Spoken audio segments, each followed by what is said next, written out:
Bueno, acá estamos muy bien acompañados, Pablo y yo, con Vicente Palermo, con Pablo Stefanoni, Juan Gabriel Tocatrián, una mesa de lujo, hablando de un tema que es doloroso, para mí es doloroso, ¿no? El tema de Bolsonaro, de un Brasil, no como único país, queriendo volver a la Arcadia, usando la figura de Juan, que retrocede de una forma conservadora. Y la pregunta que yo dejaría pendiente, creo que Pablo también quiere hacer la suya, es si esta dispersión de partidos políticos con representación, ¿sienten ustedes que va a ser una forma de freno o podría ser una forma de freno? Porque, bueno, para sacar las leyes hay que acordar, a menos que se pase por encima de las leyes, ¿no? Pero bueno, ya eso no sé cuál es la voluntad de Bolsonaro y cómo acompañaría a la sociedad brasileña. Bueno, el que quiera. Y yo personalmente creo que si él quiere, es decir, el tema es que nadie lo conoce como un hombre de gobierno, nadie sabe, digamos, ¿no? O sea, pero si él quiere, puede hacer una base parlamentaria, me parece. De hecho, algunas... Mayoritaria, decís vos. Una base parlamentaria, digamos, que se acerque a la mayoría y que le permita gobernar con medidas provisorias, gobernar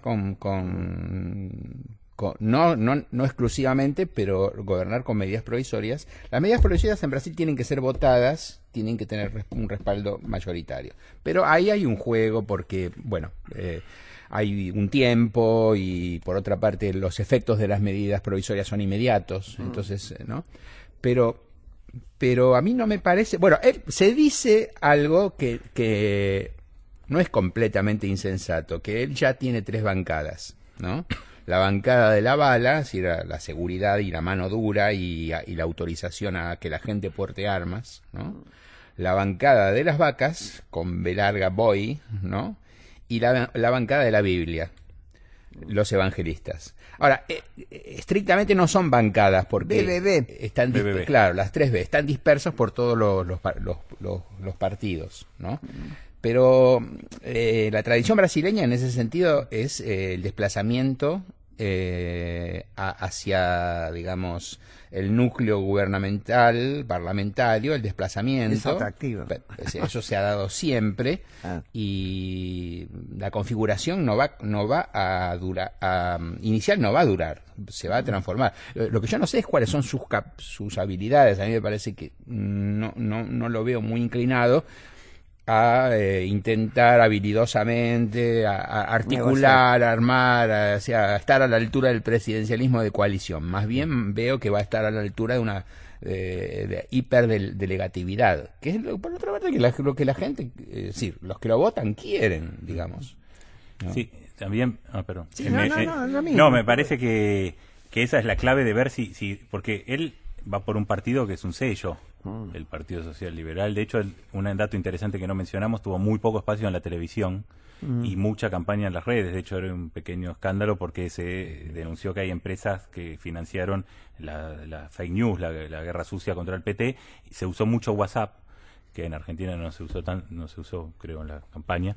Y también es un laboratorio de cómo funcionan las redes sociales, porque él tenía mucho menos espacio. Porque claro. Su partido no tenía votos en la anterior elección, entonces tuvo mucho menos que los otros. Y es como acá que tenés una proporción según los votos. Y me parece que ahí está lo que decía Vicente, si realmente el Bolsonaro va a construir el partido bolsonarista, porque por ahora él agarró una sigla y lo usó para ir a la elección, pero si él construye un partido desde el poder, y ahí me parece que con la crisis de los partidos que hay... No es tan difícil construir... Y bueno, con la crisis de los partidos que hay, me parece que las fidelidades pueden ser bastante débiles. No solo no es tan difícil, los premios parlamentarios son muchos si lo hacen. Y por otro lado, es el Parlamento que, según están contabilizando ahora, es el más a la derecha, el que está más a la derecha de los últimos, desde los años 80. Con lo cual hay una base ideológica para tener esa mayoría que decía Vicente, no es que tiene que cambiar.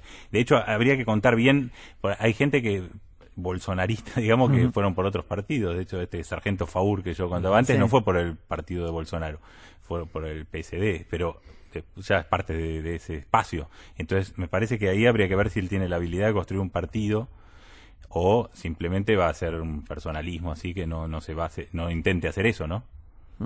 Juan. Bueno, yo comparto el diagnóstico que han hecho tanto Pablo como Vicente respecto a los márgenes de acción parlamentaria que potencialmente tiene. Dada la elección y dada el giro cada vez más evidente hacia la derecha, con expresiones extremas de derecha, pero, digamos, potencialmente él podría hacer una gestión parlamentaria. Ahora, hay 3 datos que a mí me parecen esenciales para ver si esa potencialidad se efectiviza. La primera es una suerte de perfil de Bolsonaro. No pareciera ser él una persona que apunte a la conciliación y a la negociación, y menos aún al tiempo político que existe, la negociación y el compromiso.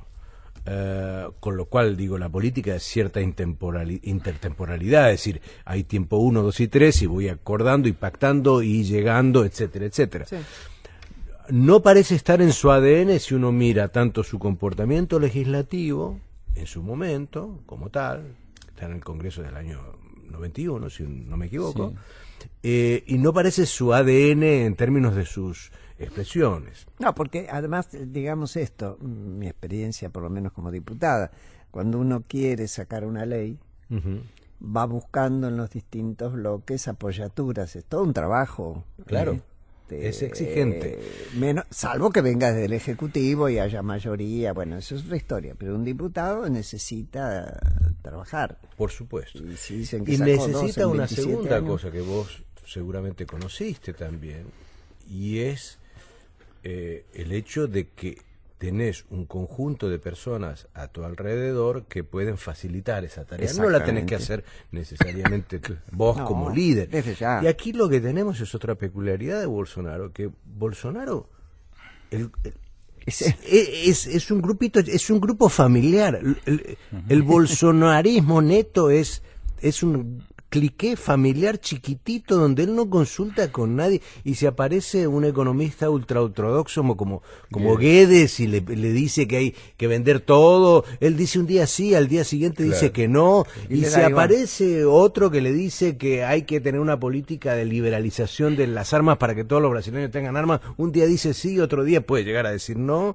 Entonces, y cuando uno va a ver, él consulta con su familia, con sus hijos. Él tiene un grupo chiquitito. Entonces, eso, bueno, te exigiría mucha confianza y una capacidad de trasladarle a ellos esa negociabilidad con el Congreso. Y lo tercero, otro modo de entrarle a Bolsonaro es ver su programa. Nadie lo lee el programa, ¿no? Pero lamentablemente, si tiene. 81 páginas tiene el programa de Bolsonaro. Está escrito de una manera que uno diría... ¿Te metís que verlo? Sí, sinceramente. Está escrito muy mal, está escrito muy como un muchacho, una persona casi infantil. Hay algunos argumentos que son realmente ridículos y hay otros pronunciamientos que son de un nivel de generalidad totalmente nada. Es decir, uno dice, este es el programa, sí, este es el programa, Brasil se salvó porque no pasa nada con ese programa. Es un programa durante varios años entonces lo que me parece es que tampoco conocemos su programa de gobierno. Y el económico también, que ahí va a haber una cosa interesante lo que decís de esta cosa ultraliberal, que apostó por eso en la campaña, de que algunos empiezan a ver algunas fisuras porque una parte de su base son los militares. Y ya esa idea de privatizar todo, algunos militares que están atrás no están tan contentos con eso, porque hay una tradición desarrollista, puede ser conservadora, pero a su vez... No, él ya y él ya se echó atrás, un poco, y ese día bajó la bolsa, ¿no? Entonces, eso que decía Juan me parece que es eso también. Un día dice que va a salir a Mercosur, otro día que bueno, que quizás no. Entonces también me parece que hay que ver qué es Bolsonaro, estos líderes que salen así de los márgenes y que nunca hicieron nada, que hacen desde el poder, ¿no? No, a mí me parece que hay, o sea, estoy totalmente de acuerdo con lo que dicen. o sea, yo creo que por un lado sí, virtualmente, o sea, si Bolsonaro quisiera o se viera obligado por las circunstancias y tuviera la inteligencia que no sé si tiene, digamos, o alguna competencia que no sé si tiene, puede hacer una base parlamentaria, eso es lo que... Pero por otro lado, las disposiciones personales de él son las que dice Juan, y las disposiciones y las preferencias colectivas, digamos, que lo acompañan, digamos, son un incentivo muy fuerte a decir, bueno, acá gobierno yo y se terminó, digamos, ¿no?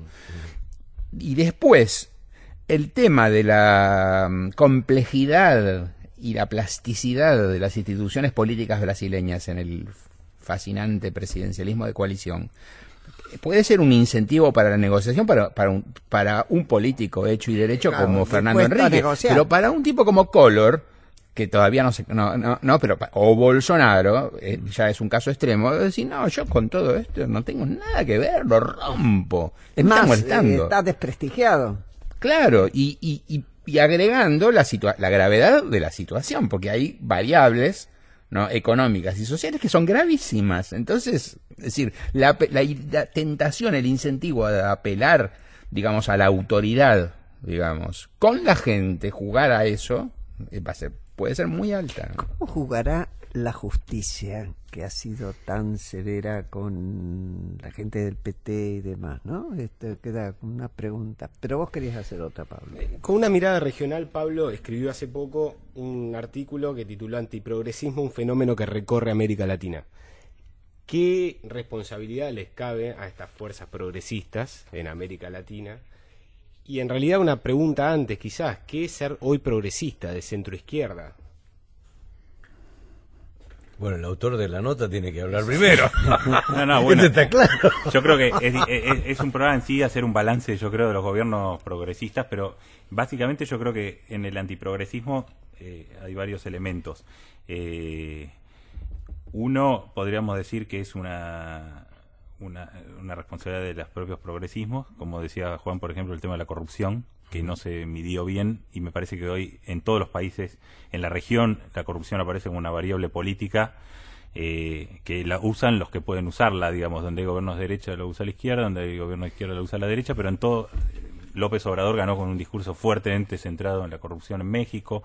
Es un tema transversal y me parece que en el caso de Brasil hay mucha responsabilidad del PT en cómo hizo política, cómo también debilitó al propio Partido de los Trabajadores. Si uno mira el mapa de la elección, se ve que en las zonas históricas del PT fue perdiendo apoyo en el sur más moderno y ahí y ganó en el norte entre sectores populares que dependían más de la ayuda estatal, con lo cual fue como desdibujándose también ahí, me parece. Entonces me parece que el progresismo tiene muchas responsabilidades en su agenda de transformaciones. Ahora, también me parece que hay una reacción antiprogresista a lo que se hizo bien. Fíjate que Dilma, y ya había empezado el propio Lula, hizo transformaciones en la justicia que permitieron que se volvieran en contra de ellos mismos. Claro, es increíble, ¿no? Y me parece que el balance del PT tiene esa faceta de financiamientos complejos de la política, de adaptarse a un sistema político que prácticamente requería de formas de corrupción y no intentar transformarlo, con la dificultad que eso tiene, porque también es verdad que el PT tenía minoría en el Parlamento, en muchos estados, con lo cual no es que era un partido que manejaba todo. No. En segundo lugar, igual creo que hay una reacción antiprogresista a lo que el progresismo hizo bien. Por un lado, la inclusión social que genera en el caso de Brasil una reacción de tipo racista, como mencionaban antes, contra los cupos a los afro-brasileños, contra el Bolsa Familia. O sea, y de hecho, mucho del voto de Bolsonaro se concentra en sectores medios y altos, incluso con nivel educativo alto. Claro, también bajos, porque si no, no hubiera llegado a este porcentaje. Claro. Y en segundo, esto que mencionaba antes, de una reacción a los avances más de tipo de los derechos civiles y el reconocimiento, los avances del feminismo, los avances de los movimientos LGBT. Hay una fuerte reacción contra eso, yo creo, a nivel regional. Si uno mira las redes antifeministas, derechos para las poblaciones, las minorías sexuales, son súper fuertes esas redes. Lo que pasa que a veces no están en los espacios donde uno se mueve, claro, pero hay figuras que representan este discurso, que tienen muchísimos seguidores en las redes, que hacen charlas con mucha gente y que se articulan con gobiernos que en la región están en esa tónica, en Paraguay, en Centroamérica, en Colombia. O sea, me parece que hay una reacción muy fuerte contra los avances, sobre todo del feminismo en la región. O sea, que eran sectores que capaz no tenían dónde expresarse, y ahora cuando encuentran un candidato, Claro, se se meten ahí. agrandan. Y me parece que eso está de la mano para cerrar de transformaciones en el mundo social, digamos. Por ejemplo, el Lo que pasa crecimiento que evangélico es muy fuerte y nadie le prestó, vos decías antes, Juan, de los instrumentos. Se analizó poco. Salvo los antropólogos de la religión, nadie ponía el tema del fenómeno evangélico como un dato político. Sin embargo, Dilma se había apoyado en los Sí, evangélicos, en Brasil los políticos sí se intentaron apoyar. Y Pero Silva, me refiero... ¿cómo se llama? Marina Silva. Marina Silva. Hay un mundo complejo también ahí, no todos los evangélicos son ultraconservadores, pero es verdad que en los últimos años lo que vemos es un desborde del evangelismo hacia el evangelismo político, y en algunos países... Y del evangelismo más elemental. Y más conservador. Más conservador. No los metodistas, no. Sino... Exacto, entonces bautistas. ellos apoyaron a Dilma en un momento por pragmatismo, mientras tanto construyeron un bloque parlamentario y fueron sedimentando su fortaleza, pero me parece que hay una reacción antiprogresista que se basa en esas redes preexistentes para combatir avances que hay en términos de derechos, digamos, ¿no? De todo tipo, y los debates acá sobre el aborto tuvieron que ver con eso, ¿no? Sí, así es. Sí. Yo quería decir dos cosas que, sí, evidentemente, bueno, debe haber estudios, pero sobre todos los orígenes múltiples del voto, digamos, ¿no? Yo no los conozco cosas muy fragmentadas, muy parciales, aunque busco. Pero yo sospecho que así como hay un voto, digamos, reaccionario en el sentido, digamos, gorila, en el sentido de estos tipos tienen que volver a su lugar, están fuera de lugar, estos negros están fuera de lugar, negros en el sentido y estas mujeres argentino, y las mujeres, estoy dando un ejemplo nada más, las mujeres, los homosexuales, sí, pero de hecho, que el ascenso de los pobres de Brasil de 2 décadas, digamos, de un proceso de 2 décadas. Pero me parece, contra eso, pero me parece que a la vez hay un voto que tiene que ver con las nuevas clases medias, que son clases medias cuyas expectativas aumentaron más, como suele ocurrir, aumentaron más que lo que consiguieron. Consiguieron, pero sus expectativas quieren más, ¿viste? Quieren más, y el Estado les cobra impuestos y ahora los está cagando. Entonces, hay un rechazo contra eso, ¿no? Sumado al tema de la seguridad, que creo que no mencionamos suficientemente, pero creo que también toda esa versión mano dura, exterminadora de Bolsonaro, creo que tiene que ver con el tema de los niveles de inseguridad y de violencia social que sufre la gente, y que cuando no funcionan las vías democráticas se opta por estas, ¿no? Sí. Yo introduciría a tu pregunta, Pablo, algunas consideraciones adicionales que quizá incluyen a Brasil, pero trascienden a Brasil, ¿no? Yo leí la nota en Anfibia de Pablo, me gustó mucho, y las cosas que me gustan mucho me suelen llevar a reflexiones que yo en general no soy muy sofisticado para eso, porque ese es métier de los sociólogos, historiadores y politólogos, y yo soy internacionalista, entonces digo, los que saben son ellos. Pero me atrevo a pensar que el antiprogresismo es más universal que regional.